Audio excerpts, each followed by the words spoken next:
Meu Deus do céu. Por falar em gol, vamos conversar agora com Samuel Barbin, que inclusive tem uma história para contar da Alemanha, do 7-1 da Alemanha. Vamos botar aí a coluna Mundos e Fundos. Mundos e Fundos, com Samuel Barbin. Samuca, querido, boa tarde para você. Boa tarde, Fernandinha. Boa tarde, Antonelli. Muito bom falar com vocês. Ô, Samuca, a Antonella estava aqui contando no intervalo que você estava escrevendo aí, falando que você estava na Alemanha no dia do 7-1. História Misericórdia!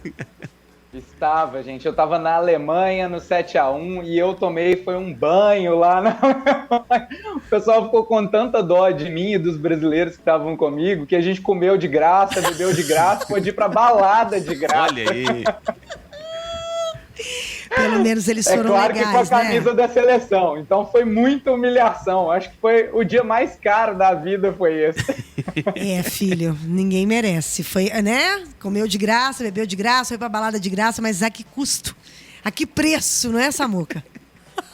Exatamente, viu, mas gente? Economizou. Mas o que é importante é que você economizou, né não?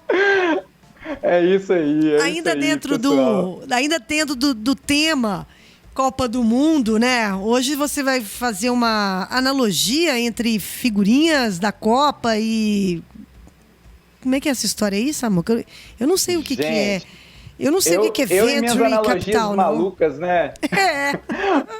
Ô, Fernandinha, deixa eu contar pra vocês. Eu tava navegando pelo LinkedIn nesse domingo agora, e aí eu me deparei com um post do Eduardo Casarini que me chamou muita atenção. Eu queria ler aqui rapidinho pra vocês, foi o máximo esse post. Olha só. Meu filho virou Venture Capitalist no mercado das figurinhas da Copa por um dia. Ele tem 13 anos de idade e está tentando completar o álbum. Com recursos limitados, precisa otimizar a forma de juntar figurinhas. As opções eram 3: comprar, trocar ou bater bafo. No último sábado, ele chegou em casa com um enorme bolo de figurinhas na mão. Ele teve uma ideia diferente. No clube, notou que o melhor batedor de bafo da turma, o nosso tapão, né, tinha esquecido as figurinhas em casa. Então ele propôs o seguinte para o amigo: eu te dou 5 figurinhas para você começar o dia. Se você perder tudo, não me deve nada. Porém, tudo que você ganhar no dia, metade é meu. Dito e feito, né? O rapaz rapelou todo mundo e a dupla foi um sucesso. Alinhamento total de interesse. Aí perguntei se ele tinha batido figurinha ele mesmo ou ficado torcendo pro amigo. Ao que ele me respondeu: que nada, pai. Passei foi o dia todo jogando bola. É ou não é um verdadeiro Venture Capitalist? Gente, que sensacional! Gente, o menino tá com 13 anos de idade e é um ultracapitalista, né? É sensacional. E eu me identifiquei muito com essa historinha, gente, porque eu não tinha grana nenhuma quando eu era criança para poder comprar figurinha. Então, o que eu fazia? Eu pedia para minha mãe comprar um pacotinho de figurinha, eu ganhava um só. O álbum, na época, era gratuito, né? Então, eu tinha que aprender a jogar tapão, porque era a minha única alternativa de completar álbum. Então eu fiquei bom pra caramba no tapão, à custa da minha mãe, né? Ficar quase surda com tanta bateção que tinha em casa pra eu conseguir as minhas figurinhas, saca? Então, mas ficção ou realidade, né? Não sei se essa história realmente é real ou se não é, mas eu acho que a gente tira 4 importantes lições para a nossa vida financeira dessa questão aí, e associando com Venture Capital. O que é Venture Capital?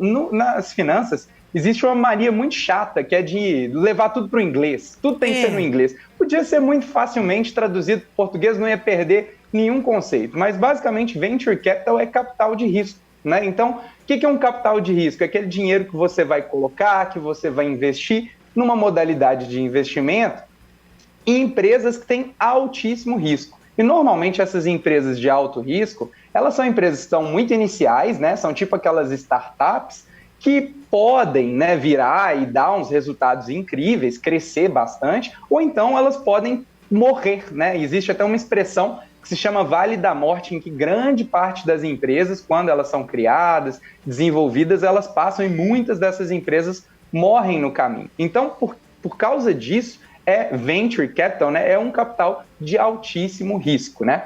E aí, o que acontece? Vamos fazer uma analogia desse menino com um venture capitalist, o cara que investe em empresas que querem crescer e vão passar por toda essa dificuldade. Esse menino foi super esperto, porque ele já chamou um cara, né? Um menino que tinha esquecido as figurinhas. Então ele sabia que o menino era bom de tapão, não é?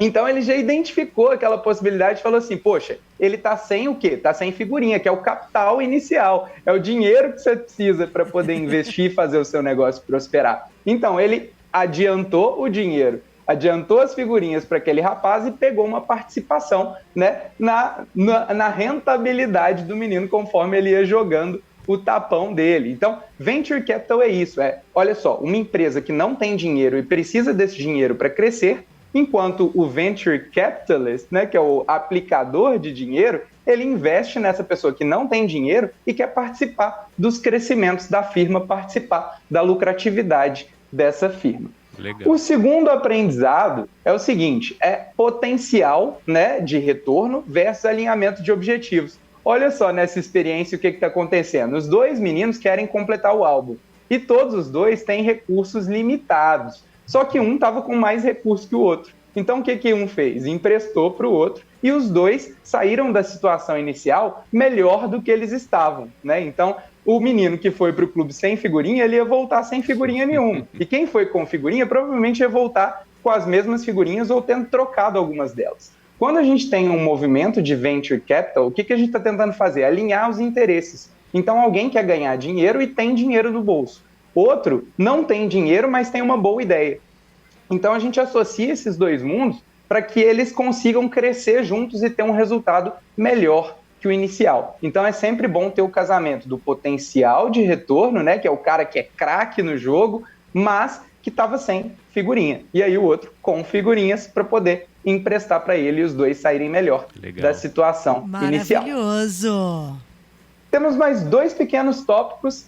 O terceiro é o seguinte, sociedade e parceria. O que eu acho que foi o pecado ou o erro do rapazinho? Foi ter ficado só jogando bola. Eu acho que quando você fica só jogando bola e não participa do jogo, né? Ele tá o quê? Ele tá perdendo a possibilidade ali de participar um pouco mais próximo daquele investimento que ele fez, né? Daquele apoio que ele deu para o coleguinha. Então, a despeito lá dos bons resultados que ele obteve, no mundo do venture capital isso pode não acontecer. Você colocar o dinheiro em quem você não tem tanta confiança, você não conhece, né? Você não está acompanhando, ou um gestor profissional que você confia, o que acontece? Você pode perder a identificação com aquele negócio e acabar entrando numa fria. Então, ele se deu bem, foi sorte, né? A gente fala que na economia, nas finanças, nos investimentos, a gente precisa associar sorte e competência, né? Então, nesse caso, ele deu sorte, mas faltou um pouquinho do olho, né, do dono para poder ajudar aquele negócio a crescer um pouquinho mais.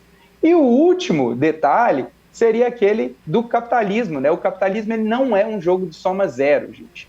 Por que eu falo isso? Eu estava lendo os comentários lá no LinkedIn do Eduardo e vendo muita gente detonando ele por conta dessa história, que eu achei, pessoalmente, uma história muito legal, uma história que ilustra muito bem o capitalismo, né?